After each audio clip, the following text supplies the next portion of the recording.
ফিলিপাইনে কিভাবে সবচেয়ে কম খরচে আপনারা ঘুরতে পারবেন বাংলাদেশ থেকে শুরু করে ফিলিপাইনের ভিতরে হোটেল থেকে শুরু করে লোকাল ট্রান্সপোর্ট এবং থাকা খাওয়া সবকিছু থেকে টাকা সেভ করতে পারবেন সেই বিষয়ে আজকের এই ভিডিও।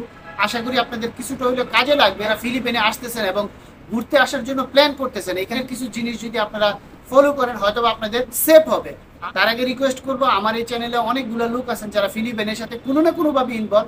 আমার চ্যানেলটা প্লিজ সাবস্ক্রাইব করে নেন। আমার চ্যানেলটা একটু বড় হওয়া দরকার যাতে এই চ্যানেল দিয়ে আমি আপনাদেরকে হেল্প করতে পারি। তাহলে চলেন শুরু করি। ফিলিপাইনে সবচেয়ে কম খরচে কিভাবে আসতে পারবেন, আসার পরে এখানে লোকাল ট্রান্সপোর্ট থেকে শুরু করে যা কিছু আছে, হোটেল খাওয়া দাওয়া সবচেয়ে কম খরচে কিভাবে করতে পারবেন সেই বিষয়টা আপনাদের সাথে কিছুটা শেয়ার করি, আপনাদের কাজে আসবে।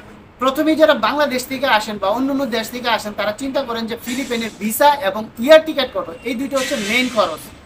এই বিষয়টার ডিটেলসটা আমি বলে দিচ্ছি। তার আগে কিছু বিষয় আলোচনা করে নিই, সেটা হচ্ছে যে ফিলিপাইনে আসার জন্য কিন্তু প্রয়োজনীয় কাগজপত্র না থাকলে আসা যায় না। আমি আপনাদের সাথে শেয়ার করব ভিসা, বিমান টিকিট, এইগুলোর আগে আপনার প্রয়োজনীয় কাগজপত্র আছে কিনা সেটা দিয়ে আপনারা অ্যাপ্লাই করে ফিলিপাইনে আসতে পারবেন কিনা সেই বিষয়টার কিছু একটা ধারণা আপনাদের দিয়ে নিই। প্রথমে যেটা হয়, আপনার হাতে যদি পাসপোর্ট থাকে, পাসপোর্টটার মেয়াদ হতে হবে 9 মাস, পাসপোর্টের এক্সপায়ারি ডেটটা 9 মাস থাকতে হবে। তারপরের যে বিষয়টা আছে সেটা হচ্ছে আপনার এবিলিটি থাকতে হবে, অর্থাৎ আপনার টাকা পয়সা থাকতে হবে বা ব্যাংক স্টেটমেন্ট এবং ব্যাংক সলভেন্সি দেখাইতে হবে। ভিসা এবং এয়ার টিকেটের বিষয়টা আমি বলে দিই, যেহেতু এটা আমার মতো অনেকে করে, অনেকভাবে করেন, এখানে কিছু কম বেশ হতে পারে, সেটা আপনারা অ্যাডজাস্ট করে নেবেন। আপনারা ধরে নেবেন ফিলিপাইনে আপ ডাউন এয়ার টিকেট সহ ভিসা সহ খরচ ধরে নেন আপনারা 75,000 টাকা। আপনারা হাতে সময় নিয়ে সঠিকভাবে করতে পারেন তাহলে আশা করি আপনাদের টাকা সেভ হবে, এর উপরে যাবে না, এর নিচে আপনারা করতে পারবেন। ভিসা আর এয়ার টিকিট করার পরে আপনাদের যেটা করতে হবে সেটা হচ্ছে হোটেল বুকিং, কারণ বাংলাদেশ থেকে হোটেল বুকিং আপনারা না দিয়ে আসলে ফিলিপাইন এয়ারপোর্ট আপনাদেরকে ঢুকতে দেয় না। হোটেল বুকিংটার ক্ষেত্রে আপনাদেরকে রিকোয়েস্ট করবো আপনারা বাংলাদেশ থেকে হোটেল বুকিং দিয়ে আসবেন। যেই হোটেল বুকিংটা অনলাইনে বুক নেয়, যে এখানে দেখাই দিচ্ছি দুইটা ওয়েবসাইট থেকে হোটেল বুকিং নেয়, সেই দুইটা ওয়েবসাইটে আপনারা গিয়ে হোটেল বুকিং দিবেন। আমি কিছু হোটেলের নাম সহ এখানে উল্লেখ করে দিচ্ছি যেই হোটেলগুলো চিপে পাওয়া যায়। আপনারা বুকিং দিয়া বুকিংটা সাথে করে প্রিন্ট করে নিয়ে আসবেন। যথারীতি আপনাদের ভিসার খরচ, এয়ার টিকিট এবং হোটেলের বুকিং যখন কনফার্ম হবে তখন আপনারা এয়ারে ফ্লাই করবেন। ফ্লাই করার পরে কিন্তু ছোট একটা খরচ আছে, এটা অনেকে বাংলাদেশ হিসাব করে না, করার কারণে দেখা যায় তারা কিছুটা প্রবলেম ফেস করে। সেটা হচ্ছে বাংলাদেশ থেকে ফিলিপাইনে কিন্তু ডাইরেক্ট কোনো এয়ারলাইন্স নাই, বিভিন্ন দেশে ট্রানজিট দেয়। ট্রানজিটটা কিন্তু 2 ঘন্টা থেকে শুরু করে অনেকের 12 ঘন্টা পর্যন্ত ট্রানজিট হয়। সেই ক্ষেত্রে যে এয়ারপোর্টে আপনাকে ট্রানজিট দিচ্ছে সে কিছুটা খাওয়া দাওয়া করে রেস্ট নিয়ে আপনারা পরবর্তী ফ্লাইটটা করতে পারেন। সেই ক্ষেত্রে অনেকের থাইল্যান্ড, সিঙ্গাপুর, মালয়েশিয়া অথবা চায়না ওইসব দেশে ট্রানজিট হয়, অনেক লম্বা ট্রানজিট হয়। তো এই খরচটা আপনারা হাতে ধরে নেবেন। এরপরে যথারীতি আপনারা ফিলিপাইনে চলে আসবেন, এয়ারপোর্টের ইমিগ্রেশনের কাজ শেষ করে আপনারা বাইরে আসবেন। এখানে আপনাদের মেন যে খরচগুলো শুরু হয় ফিলিপাইনে। অনেকে প্রতারণার শিকার হয় বা স্ক্যামের শিকার হয়, বিশেষ করে ট্যাক্সি ক্যাব ভাড়া, সিম কিনা মোবাইলের, কারণ ইন্টারনেট দরকার।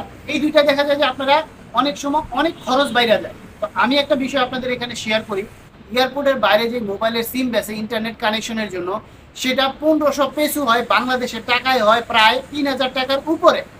সেই সিমটা যদি আপনি বাইরে থেকে কিনেন, আপনার পাসপোর্ট দিয়ে রেজিস্টার করে সেটা আপনার সর্বোচ্চ খরচ যাবে 200 পেসো, কই 1500 পেসো আর কই 200 পেসো।